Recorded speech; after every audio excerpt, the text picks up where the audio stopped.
اعوذ باللہ من الشیطان الرجیم بسم اللہ الرحمن الرحیم۔ معزز خواتین و حضرات، گرین زمین کے اس پلیٹ فارم سے ہم آپ کی خدمت میں حاضر ہیں۔ آج ہم پاکستان کے ایک اہم مسئلے کی طرف کے حوالے سے بات چیت کریں گے۔ وہ ہے پاکستان کے فارن ریزروز کا مسئلہ، کہ پاکستان کا فارن ریزرو ایک خاص حد تک یا محدود ہوتا ہے یا اس میں گراوٹ آتی رہتی ہے۔ اب یہ ایسا کیوں ہے اور اس سے ہم کیسے نکل سکتے ہیں اور کیا پاسبل سلوشنز ہیں اس کی، اور ابھی تک پاکستان نے کیا اس کے اوپر اقدامات کیے ہیں، اس کے اوپر ہم بات کریں گے مختار احمد علی صاحب سے۔ مختار صاحب، ویلکم ٹو دا شو۔ آپ ذرا کائنڈلی بتائیے ہمیں کہ پاکستان کے فارن ایکسچینج ریزروز کا مسئلہ ہے کیا اور یہ کیسے اس کو سالو کرنے کی طرف کیا کیا جا سکتا ہے اور کیا گیا؟ دیکھیے، زبیر صاحب، ہر ملک کی ضرورت ہوتی ہے کہ اس کے پاس فارن ایکسچینج ریزرو ہو تاکہ وہ دوسرے ملکوں سے امپورٹ کر سکے، چونکہ دوسرے ملکوں کو اگر آپ نے پیمنٹ کرنی ہے تو ظاہر ہے کسی اور کرنسی میں کرنی ہوگی، آپ کی اپنی کرنسی شاید ایکسیپٹیبل نہ ہو، اور موجودہ نظام میں تو ڈالر ہی ہے جو ایک طرح سے ٹریڈ کی کرنسی ساری دنیا میں رائج ہے۔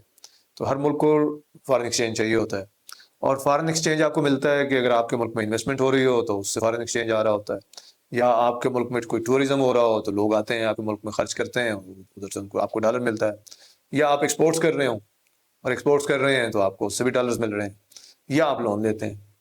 تو یہ اسی طرح کے وہ طریقے ہیں جس سے آپ اپنے فارن ایکسچینج ریزروز بلڈ کرتے ہیں، یا ریمیٹنسز آتی ہیں، جیسے ہمارے ورکرز ملک سے باہر جا کے کام کرتے ہیں اور ادھر سے پیسے کما کے ملک میں بھیجتے ہیں، وہ ڈالر کی شکل میں بھیجتے ہیں تو ہمارے یہاں ڈالر آ جاتے ہیں۔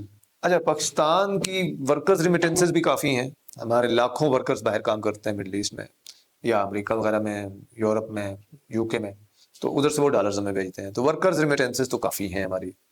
اچھا، لیکن جو چیز نہیں ہو رہی ہے وہ یہ ہے کہ ہماری ایکسپورٹس نہیں بڑھی، گڈز اینڈ سروسز کی ایکسپورٹس ہم نہیں کر گوڈز اور پا رہے، سروسز کی ایکسپورٹس نہیں جو بڑھی ہیں۔ ایکچولی آپ کی اکانومی کو ریفلیکٹ کرتے ہیں، آپ کی پروڈکٹیو کیپیسٹی کو صحیح۔ تو اس سال بھی جو ابھی فائنانشیل ایئر گزرا ہے جون 30 کو، اس میں بھی ہماری گڈس کی ایکسپورٹ تو کم ہوئی ایکچولی، سروسز کی ایکسپورٹس میں کچھ اضافہ ہوا۔ گڈس اور سروسز کی ایکسپورٹس کو آپ ملا کے دیکھیں تو وہ تقریباً پچھلے سال کے برابر ہے، مطلب کوئی گروتھ نہیں ہوئی۔ اچھا، یہ مسئلہ ہمیں عرصے سے درپیش ہے کہ ہماری جو ایکسپورٹس ہیں وہ بڑھ نہیں رہی ہیں، جب ایکسپورٹس بڑھ نہیں رہی ہیں تو ہمارے ہاں جو ہے وہ ڈالرز نہیں آ رہے ہیں۔ اچھا، اس دوران میں لیکن کیا ہو رہا ہے، امپورٹس بڑھ رہی ہیں، کہ ہم اپنے ملک میں جو چیزیں بناتے ہیں شاید وہ ڈومیسٹک مارکیٹ کی بھی پوری نیڈس پوری نہیں ہوتی ہیں، اور پھر لوگوں کے پاس جو پیسے آ جاتے ہیں، لیٹس سے ریمیٹنسز کے پیسے آ جاتے ہیں، تو ہم اس سے چیزیں امپورٹ کرتے ہیں۔ تو جب امپورٹ کرتے ہیں تو وہ پھر ایک ہمارا فسکل ڈیفیسٹ، جو ٹریڈ ڈیفیسٹ رہتا ہے یا کرنٹ اکاؤنٹ ڈیفیسٹ رہتا ہے۔ اچھا، تو اب آپ دیکھیے کہ 2013 میں ہمارے total foreign exchange reserves 2.45 billion dollars تھے۔ اچھا، 2013 میں پیپلز پارٹی کی حکومت ختم ہو رہی تھی، اگلے الیکشن ہونے تھے، اور تو 2014 میں جب اگلی حکومت آئی تو یہ فارن ایکسچینج ریزروز بڑھ کے 9 بلین ڈالر ہو گئے۔ یہ حکومت IMF کے پروگرام میں گئی اور اس کے بعد یہ آہستہ آہستہ فارن ایکسچینج ریزروز بڑھتے چلے گئے، اور یہ بڑھ کر 2016 میں 18 بلین ڈالر ہو گئے۔ اچھا، لیکن 16 میں 18 بلین ڈالر ہو گئے، اس کے بعد پھر کم ہونا شروع ہو گئے، چونکہ حکومت نے پھر تھوڑا سا کھل کے خرچ کرنا شروع کیا، جس کے نتیجے میں فسکل ڈیفیسٹ بھی بڑھا اور کرنٹ اکاؤنٹ ڈیفیسٹ بھی بڑھ گیا۔ اس کی ایک وجہ تو آگے پھر الیکشن آنے تھے، اور کچھ جو ہے کہ ہم نے ان اینٹیسپیشن کہ بھئی یہ سی پیک آ رہا ہے تو ادھر ہم کچھ مشینری امپورٹ ہو اور ادھر وہ یہ مسئلہ حل ہو جائے گا، یہ وقتی طور پہ ایک سرج ہے، بعد میں مسئلہ حل ہو جائے گا، لیکن ایکچولی وہ ہوا نہیں ہے۔ کہ یہ جو 18 بلین ڈالر 2017 میں ہم نے اسٹیٹ بینک آف پاکستان کے پاس ریزروز تھے، یہ پھر آہستہ آہستہ کم ہوتے ہوئے 2018 میں جب الیکشن ہونا تھا یہ 10.2 بلین ڈالر رہ گئے، چونکہ آخری 2 سالوں میں ہم نے فسکل ڈیفیسٹ بھی بڑھایا، کرنٹ اکاؤنٹ ڈیفیسٹ بھی بڑھایا۔ اچھا، اب اگلی حکومت آتی ہے 2018 کے الیکشن میں، اور وہ 2019 میں مزید کم ہو جاتے ہیں 7 بلین ڈالر، پھر جیسے وہ IMF پروگرام میں جاتے ہیں تھوڑی سی اسٹیبلٹی آتی ہے تو 2020 میں یہ 12 بلین ڈالر ہو جاتے ہیں۔ اچھا، 12 بلین ڈالر اسٹیٹ بینک کے پاس جو ہے، اور پھر یہ 21 میں 15 بلین ڈالر ہوتے ہیں، اور 22 میں آ کے پھر کم ہونا شروع ہو جاتے ہیں۔ مطلب 2021 میں ایک پیک آتی ہے 15 بلین ڈالر کی، جی، اس سے پہلے تو 18 بلین ڈالر ہو گئے تھے 2016 میں، تو 2021 میں 15 بلین ڈالر، 15.8 بلین ڈالر، اور پھر کم ہونا شروع ہو جاتے ہیں، چونکہ ہم اسی طرح سے پھر بے احتیاطی کرتے ہیں اور اکانومی کو کھول دیتے ہیں، اور اس میں لوگوں کی قوت خرید بڑھ جاتی ہے، اور باقی ریفارمز تو ہم نے کی نہیں ہوتی، تو پھر 2022 میں 8.5 بلین ڈالر، 2023 میں 4.45 بلین ڈالر، مطلب یہ کم ہو کے 2023 میں پھر اتنے کم ہو گئے 4.45 بلین ڈالر۔ یہ میرے خیال میں ایک مہینے کی امپورٹ کے برابر بھی نہیں تھی۔ وہ ڈیفالٹ کا خطرہ جو ہمارے سر پہ منڈلا رہا تھا، پھر IMF کا پروگرام، پھر اسٹیبلائزیشن کی ایفرٹ، انفلیشن آ جاتی ہے، آپ وہ ڈالر کی جو قیمت ہے وہ روپی ڈیپریشیٹ ہو جاتا ہے، وہ سارا کچھ ہوتا ہے، پھر 2024 میں بڑھنا شروع کرتے ہیں 9.39 بلین ڈالر، 2025 میں 14.32 بلین ڈالر، اور ابھی جو جولائی کی نمبر ہے 26 کا جو اسٹیٹ بینک آف پاکستان نے شیئر کیا ہے وہ یہ ہے کہ 17 بلین ڈالر. مطلب اب جولائی 2026 میں بھی ابھی تک ہم نے وہ نمبر اچیو نہیں کیا جو 2016 میں اچیو کیا تھا 18 بلین ڈالر. اچھا تو مطلب 2016 میں 18 بلین ڈالر کے ہمارا ہائیسٹ فارن ایکسچینج ریزروز تھے اسٹیٹ بینک آف پاکستان کے پاس. تو مطلب اگر آپ ان نمبرز کو اگر دیکھیں تو ہم مسلسل یہ کیے جا رہے ہیں کہ ہم آئی ایم ایف پروگرام میں آتے ہیں، اسٹیبلٹی لے کر آتے ہیں، ہم فارن ایکسچینج ریزروز بلڈ کرتے ہیں، پھر ان کو اسپینڈ کرنا شروع کر دیتے ہیں، پھر ہم کرائسس میں آ جاتے ہیں، پھر ہمارا کرنٹ اکاؤنٹ ڈیفیسٹ بڑھ جاتا ہے، ہم پھر آئی ایم ایف پروگرام میں آتے ہیں، پھر تھوڑی سی اسٹیبلٹی آتی ہے، اور اس کے بعد پھر ہم وہی حرکت کرتے ہیں، اور پھر ہمارے فارن ایکسچینج ریزرو گر جاتے ہیں، پھر ہم آئی ایم ایف کے پروگرام میں آتے ہیں، اور پھر ہم بلڈ کرتے ہیں. جو ابھی صورتحال ہے کہ 17 بلین ڈالر ہمارے پاس ہو گئے ہوئے ہیں، ابھی ہم آئی ایم ایف کے پروگرام میں ہیں. اب دیکھیں گے اس دفعہ پھر ہم وہی سٹوری ریپیٹ کرتے ہیں یا اس دفعہ ہم کوئی ذرا ریسپانسبلی ایکٹ کرتے ہیں. اور یہ جو 17 بلین ڈالر ہیں اس میں بھی ظاہر ہے کہ ہم نے وہ کیش ڈپازٹس لیے ہوئے ہیں کئی ملکوں سے، جس میں مثال کے طور پہ کوئی 8 بلین ڈالر تو سعودی عرب کا ہے اور اسی طرح سے چائنا کا ہے. تو اگر آپ اس کو نکال دیں تو یہ جو صرف ہمارے اپنے ہیں وہ تو میرے خیال میں کوئی یہ 4-5-6 بلین ڈالر رہ جائیں گے. تو باقی تو سارے ہم نے وہ کوئی سعودی عرب سے پکڑے ہوئے ہیں، کوئی چائنا سے اپنے فارن ایکسچینج سپورٹ کے لیے، اس طرح کے لیے. کون سے بولیے. اس کے بعد ابھی ہم نے جو اخباروں میں جو خبریں آ رہی تھیں وہ یہ تھا کہ ہم نے یو ایس گورنمنٹ سے بھی ڈیمانڈ کیا ہے کہ آپ ہمیں یہی فارن ایکسچینج سپورٹ کے لیے آپ کچھ پیسے ہمارے پاس رکھیں. کوئی 10 بلین ڈالر کے قریب ہم مانگ رہے ہیں جو ہم نے یہاں سے لیے. تو آپ کیسے دیکھتے ہیں دیکھیے اب تو فیوچر میں نا ایک اور مسئلہ بھی آ رہا ہے کہ شاید یہ بڑا مسئلہ خراب ہوگا زیادہ. 2-3 رسکس اس میں آ گئے ہیں. ایک رسک تو یہ ہے کہ حکومت نے جو نیشنل ٹیرف پالیسی پہ عمل درآمد شروع کیا ہے اس کے تحت ہم اپنے ایوریج امپورٹ ڈیوٹیز جو ہیں وہ ہم نے کم کی ہیں.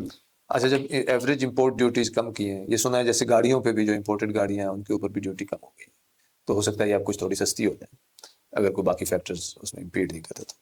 اچھا تو اگر امپورٹ ڈیوٹیز کم ہو رہی ہیں تو اس کا ایک رسک یہ ہے کہ ایٹ لیسٹ شارٹ ٹرم سے، لانگ ٹرم میں شاید فائدہ ہی ہو جائے، لیکن شارٹ ٹرم میں یہ ہو سکتا ہے کہ آپ کی ڈالر کی نیڈ زیادہ ہوں، زیادہ چیزیں لوگ امپورٹ کرنا شروع کر دیں گے. تو ایک تو یہ ہو رہا ہے، اور دوسرا یہ ہو رہا ہے کہ جو مڈل ایسٹ کا کانفلکٹ ہے اب ظاہر یہ کافی پرولانگ ہو گیا ہوا ہے، اس کی وجہ سے جو پیٹرولیم کی یا پیٹرولیم پروڈکٹس کی پرائسز ہیں، اور صرف وہ نہیں بلکہ باقی چیزوں کی بھی جو خاص طور پہ فرٹیلائزر وغیرہ، تو اب اس کا اثر بھی آ رہا ہے. تو ہماری تو یہ جو فارن ایکسچینج ریزروز کی جو ابھی بھی کنڈیشن ہے یہ کوئی اتنی اچھی تو نہیں ہے. مطلب ٹھیک ہے 17 بلین ڈالر اس سے بہت بہتر ہے کہ جو 2023 میں 4 بلین ڈالر رہ گئے تھے، تو اس سے تو بہتر ہے، لیکن ابھی بھی اس میں رسکس ہیں.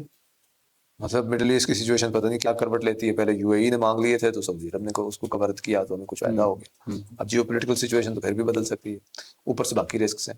تو اس وجہ سے حکومت کو کور چاہیے کہ یہ جو ہے اگر یہ ہماری نیڈز بڑھتی ہیں تو کوئی یہ اسٹیبلٹی برقرار رہے، یہ نہ ہو کہ ہمیں پھر روپے کو میسively ڈپریشیٹ کرنا پڑے. اب دیکھیں نا پچھلے 5-6 سالوں میں کتنی دفعہ ڈپریشیٹ ہوا ہے. تو اسی چیز کو مد نظر رکھتے ہوئے اب انہوں نے وہ فیسلٹی لی ہے، فیسلٹی کی ریکویسٹ کی ہے امریکہ سے کہ وہ جو ہے جو ہمیں جو ہے نا یہ ایک اسٹیبلائزیشن فیسلٹی دے، 10 بلین ڈالرز کی فارن ایکسچینج اسٹیبلائزیشن فیسلٹی. اچھا اسی طرح کی فیسلٹی پہلے امریکہ نے ارجنٹینا کو دی ہے اور اس کی ٹوٹل ویلیو ہے کوئی 20 بلین ڈالر کی. یہ 2025 میں انہوں نے یہ فیسلٹی دی ہے. اچھا اس کا یہ فیسلٹی یہ ہوتی ہے کہ بھئی یہ ایسا نہیں ہے کہ وہ پیسے ہمیں دے دیں گے، لیکن وہ ایک بیک اپ موجود ہے کہ ہم چاہیں گے تو اسے ڈرا ڈاؤن کر لیں، کہ اسے پیسے میں ضرورت ہے تو ہم لے لیں. ارجنٹینا نے بھی یہ چونکہ 2025 میں کی ہے تو اس نے ابھی تک کوئی صرف اس میں سے 2.5 بلین ڈالر یوز کی ہے، تو باقی وہ اسی طرح سے ہے کہ ان کے پاس انٹیکٹ ہے. تو ہم نے 5 سال کے لیے یہ مانگی ہے کہ 5 سال کے لیے ہمیں اگر یہ فیسلٹی مل جائے تو یہی ہوگا کہ اس عمل میں ہم اپنے فارن ایکسچینج کے کوشنز ڈیولپ کر لیں گے، اور 5 سال تک اگر کوئی ہماری امپورٹ بل بڑھتا ہے اور اگر کوئی پریشر آتا ہے ہمارے فارن ایکسچینج ریزروز پہ تو یہ مسئلہ نہیں ہوگا. مختار صاحب آپ کی بات بہت بالکل درست ہے. یہ سارے ایک سطح پہ میرا امپریشن یہ ہے کہ سارے شارٹ ٹرم میئرس ہیں ان اینٹیسپیشن کہ ہم اپنی لانگ ٹرم جو ہماری اکانومی کی ایکسپورٹیبل سرپلس بڑھے گا، ایسے پروڈکٹس لے کے آ سکیں گے مارکیٹ، انٹرنیشنل مارکیٹ میں جس کے بائرز ہوں گے، اور ہم اپنی جو ٹریڈیشنل ایکسپورٹس ہیں وچ آر پرائمریلی فوکسڈ اور کنسنٹریٹڈ ان ٹیکسٹائل سیکٹر، اس کو ایکسپورٹ ڈائیورسفیکیشن کی طرف جائیں گے.